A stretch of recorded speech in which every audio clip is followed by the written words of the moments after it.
You're listening to the For I Will Be With You podcast. For I Will Be With You. Daily reflections on recovery from the Bible.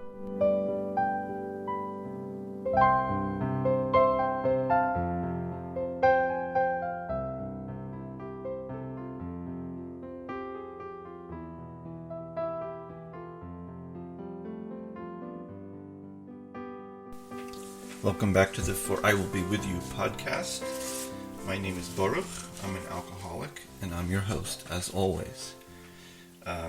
Quick commercial, which I like to interject once in a while. If you like what you're hearing, please consider joining our mailing list at foriwillbewithyou.com. So this is the podcast for the 28th week of the year, from July 8th to July 14th, covering Leviticus 13:45 to Leviticus 14:35. So we're continuing this week with the discussion of the affliction that the Bible calls tsaras, which is sometimes translated in English as leprosy, but as we discussed last week, it's most likely not leprosy. There's a lot of reasons for this I'm not going to get into, but rather, tsaras is a skin condition that appears in people who have become spiritually impure, primarily through gossiping. It's a sort of physical punishment for the sin of gossiping and speaking slander about other people. So there is a lot of discussion in this section of Leviticus of what happens to a person who developed tsaras, what should be done with this person, and how he can be purified and cured of his condition. So in Leviticus 13:45, the Bible says, he, meaning the metzora, the person with tsaras, he shall dwell in isolation outside the camp. So God puts the person suffering from tsaras into isolation. He's meant to spend time with himself, away from others. So you could see this as a punishment. It's a rebuke for anti-social behavior. But another way to look at it, perhaps, is that God is attempting to make the sufferer of tsaras feel the pain of isolation, the pain that he or she has caused others by gossip and slander. This is a very basic aspect of gossip. When you gossip about someone else, perhaps making other people feel negatively about that person, you're causing that person to feel isolated and feel pain. So the metzora, the person with suffering from tsaras, should feel this pain of isolation that he has caused someone else. So God gives us tsaras and isolates us to make us reflect on being destructive like this. So the challenge for a person with tsaras, or for a recovering addict who is being rebuked for bad behavior, is to take the rebuke and use it as an opportunity to learn about ourselves. This is a big challenge, but a lot of good things can come from it.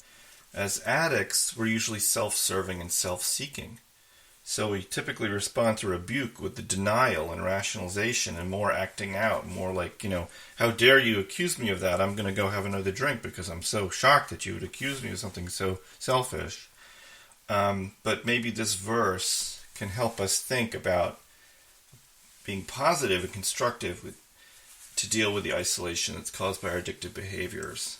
So if you imagine that you're either acting out an addiction or not doing good recovery, and your behavior causes you to be isolated from other people, you can handle that isolation in different ways. You can act out and be angry about it, or you can try and deal with it and see what you can learn about yourself and see if you can use an opportunity maybe to change your behavior instead of just continuing what you were doing. So this verse, Leviticus 14:1,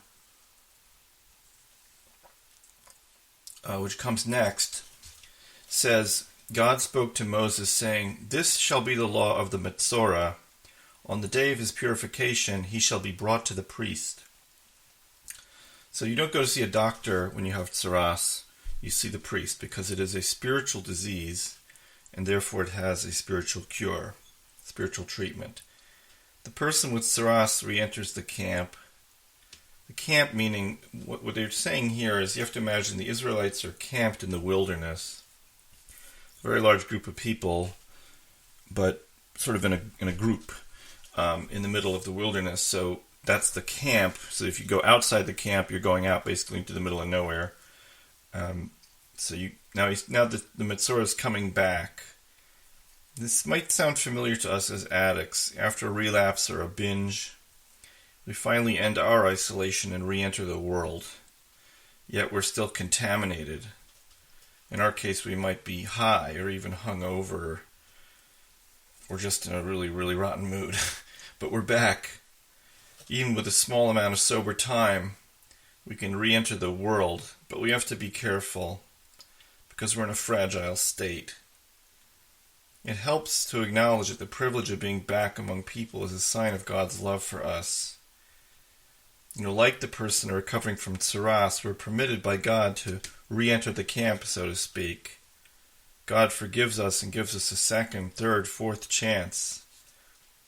It brings to mind a comment that I heard in a meeting once that's just really shocking but true. Guy said, "If life were fair, I'd be dead." And this is so true for so many of us. If life were fair, we'd be dead. But God gives us chances to come back. So the challenge is to figure out how to make the most of this incredible opportunity we have with coming back. But the moment of our re-entry in our shattered condition, this is a great time to meditate on the endless compassion that God has for recovering addicts. We need to do the work to be worthy of this love. Now the Metzora is brought to the priest. Leviticus 14:4 says, "The priest shall command, and for the person being purified there shall be taken 2 live, clean birds, cedar wood, crimson thread, and hyssop." Okay, so this is a little bit complicated and detailed, but what the Bible is describing is the purification ritual of the tsaras sufferer.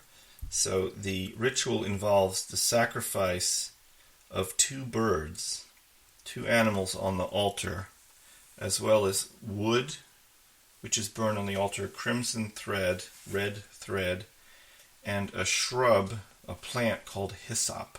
They all have to be used in this ritual.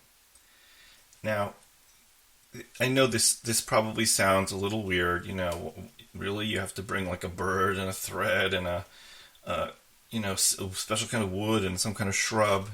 It sounds strange from the modern perspective, but like everything else in the Bible, it's described in detail for a reason, and that reason is ours to figure out. And of course, we never know the real, true reason. We can only guess. But in this case, the interpretations that have been brought down from the sages are helpful to understand what's really going on. So we'll start with this cedar wood.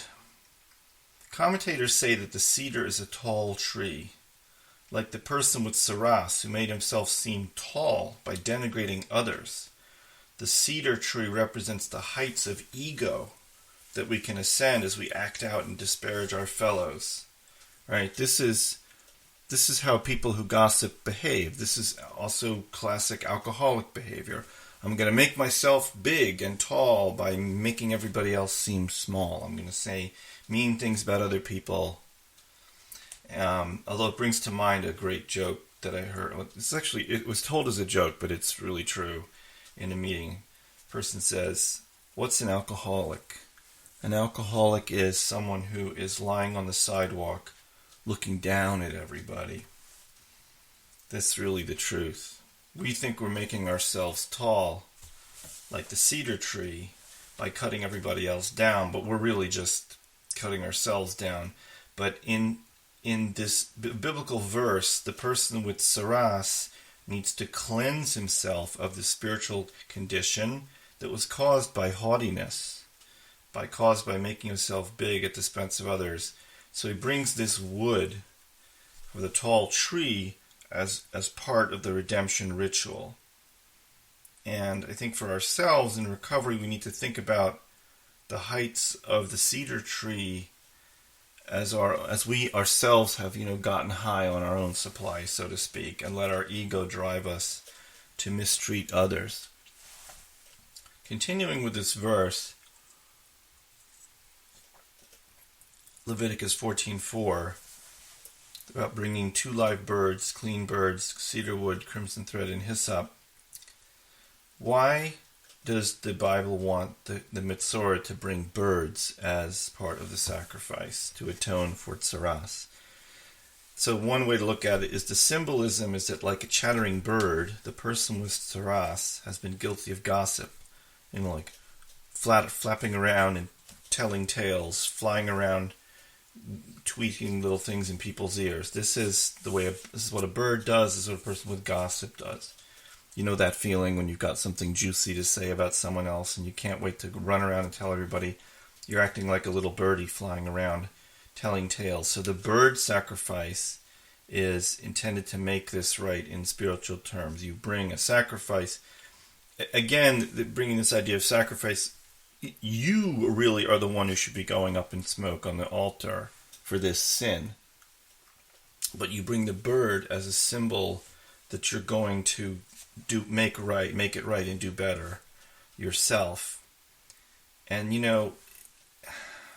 recovery, if you really look at recovery carefully, it has a lot to do with watching what we say. What we say to others, what we say to ourselves, what we say about other people.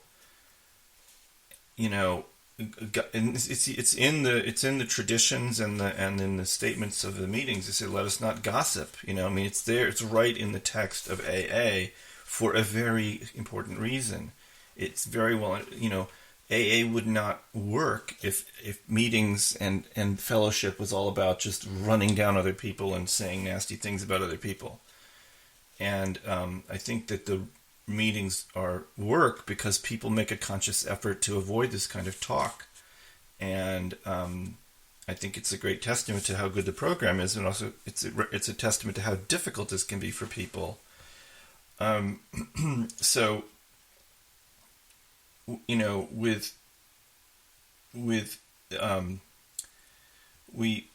way this is brought out in this verse is that this use of crimson thread, this may not really make any apparent sense, but what you have to understand from the commentary is that this thread was dyed with a pigment that was made from insects.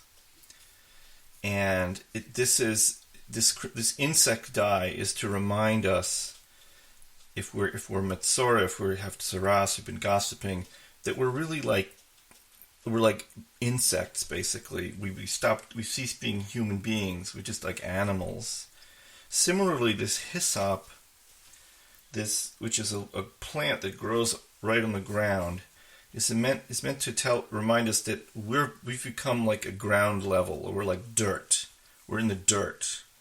We've denigrated ourselves, and that we should, or conversely, we should bring ourselves down. This is another way to look at it. Either we're acting like we're on the ground, like we're acting like dirt, or another way is that we should be on the ground. We shouldn't be high up and haughty. That we need to get ourselves down to the ground, down to earth, so to speak, and get in touch with reality and be spiritually pure and humble, be lowly.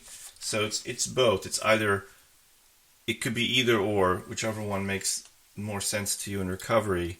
That when you're acting out, and certainly when we're acting out in addiction, a lot of the time we're running our mouths a lot, and certainly, one of the great pains of recovery is when people think about what they've said when they were drunk, or maybe they don't even remember, that someone else has to tell them what they were saying when they were drunk or in a blackout or whatever. And, this is a reminder to be humble, to bring yourself back to earth, keep a low profile, avoid judging others, avoid making critical comments that make you feel good momentarily, which are bad for your soul. Leviticus 14:9 reads, "On the seventh day he shall shave off all his hair, his head, his beard, his eyebrows, and all his hair he shall shave off." So the he here is again the Matzorah, the person with saras, who is being purified in this ritual. So he's brought this sacrifice of birds and these shrubs and other things, wood, and now he's supposed to shave his hair. And so again we have these extra details and apparent redundancy.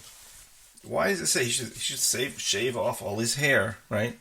Period. That's all you need to know, because most of us, if we hear that instruction, will shave off all our hair. But in this case, the Torah is being very specific. Head, beard, eyebrows. So one interpretation is the reason why we repeat this is that each of these actions has a specific meaning that we should understand. So one of the great commentators says that we should think about shaving the hair around the mouth as a way to warn the slanderer who got tsaras by evil speech to watch what he says in the future. Or shaving the head is a way to avoid haughtiness, which starts in the head. It's actually, it makes a lot of sense. And it actually, if you think about how this might work, if let's say you're in recovery, imagine this was happening in recovery. You'd say you act out and you act haughty, you have a big head and you're running your mouth, and your sponsor says, okay, you need to shave your head to make sure you never get a big head again, and shave your beard so you remember to watch what comes out of your mouth. I have a funny feeling that we would actually do well with that. Be like, oh, I shaved my beard around my mouth to remind me not to run my mouth so much, Keep my mouth shut. Keep my head humble. And similarly, I think this verse describes what happens on the seventh day. The recovery ritual for the Matzorah took, I think, 8 days. So here's the seventh day. So this might be a good piece of advice. Like in the first couple days of recovery, or first couple days after a relapse, be quiet. Don't really say anything. Keep yourself quiet. Do more listening than talking. Might be good for us. Continuing with this verse, let's talk about the eyebrows. Again, one of these sort of weird details that doesn't make a lot of sense on its own, but if you look at it in context, can be helpful. One of the great commentators said that the eyes are extremely important in understanding tsaras and gossip and slander, because even though gossip is something that comes out of our mouths, it starts with the eyes, usually. It starts with envy and jealousy, coveting. The eyes covet, and this feels right for recovery. There's so much of this in the rooms, and I know from my own personal experience. You see something, you react to it, then you want to talk about it. And sometimes that sequence of events is very unhealthy. And if we can interrupt it, we'll be a lot better off. So this idea of shaving off the eyebrows, which honestly, if you've ever seen someone who's shaved off their eyebrows, it looks a little odd. A face looks different. It's a way of reducing the beauty of the face and sort of reminding yourself that you should guard your eyes, because the eyes can lead to these passionate feelings of envy and resentment. It goes like this. You're looking, and you see your neighbor with a new car, and you think, wow, I love the look of that car. I'm looking at it with my eyes. I want a car like that. Why can't I have a car like that? Why does he have a car like that and I don't? And the next thing you know, you're saying to somebody, you know, that guy's got a new car, but he's a such and such, and he doesn't really deserve it, and how he thinks he's so special, and blah, blah, blah. And the next thing you know, you've gotten into negativity and gossip. And you know who suffers? You suffer from that. The guy you're talking about, if he hears about it, he'll be offended and hurt. But you're really mostly hurting yourself. Because, for one thing, talking about it certainly isn't going to get you any new cars. It's just going to make you feel worse about the situation, ultimately. And it won't help your recovery either. You know, and one thing which we can try and remember is we shouldn't judge people's insides from their outside. You never know what's going on with somebody else, and it's not your business. And the truth is, if you see someone with a fancy car, all you can know about them is that somebody bought a fancy car. Maybe it wasn't even them. Maybe it was bought for them as a gift. Or maybe they just borrowed money that they couldn't afford to pay back to get that fancy car. You don't know what's really going on. And I will tell you an interesting thing that I learned in Los Angeles, where the big car culture, there's a lot of people who actually resent their own cars. It's a funny thing, but people have to work very hard at jobs they don't like to pay for cars they don't really want. It's a peculiar condition. So you never know what's going on. And sometimes it's better to avoid letting your eyes get you started on talking about things that you're going to regret saying. Leviticus 14:33 to 35 says, God spoke to Moses, saying, when you arrive in the land of Canaan that I give you as a possession, and I will place a tsaras affliction upon a house in the land of your possession, the one to whom the house belongs shall come and declare to the priest, something like an affliction has appeared to me in the house. So this is an interesting little extension of the tsaras concept, which is that your house can also get tsaras, meaning that the walls of your house start to develop blotches and stains and weird flaking off of paint and stuff. And just as your skin will get tsaras. And so the question is, why would a house get tsaras? Is the house gossiping about someone? No, not really. The interpretation is that if we spend our time denigrating others, contaminating ourselves spiritually with gossip, we poison our home as well. And in this way, the Bible's actually trying to make something physical to represent a really important concept, emotional and spiritual concept, which is that when we gossip and slander others, we really create a toxic environment around ourselves. And if there's other people around, like children or spouses, they can be affected by it as well. And I think we've all been through this. And we've also probably all done this, which is when you're around someone who's constantly talking negatively about other people, or occasionally says really nasty things about other people, it's bad to be around that kind of person in spiritual terms. Go to an Al-Anon meeting and check out what people have to say about that. And so what God is doing almost is compassionately saying, but demonstrating, I'm going to make your house start to fall apart as a result of this toxic environment you're creating. It's a reminder you're ruining your home with this behavior.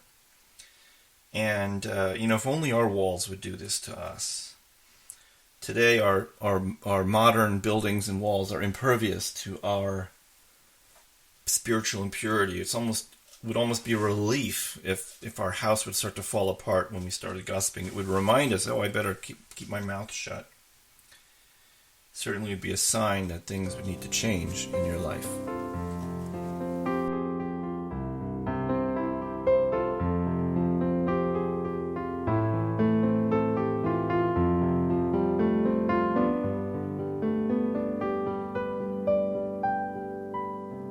You've been listening to the For I Will Be With You podcast. Daily reflections on recovery from the Bible. www.foriwillbewithyou.com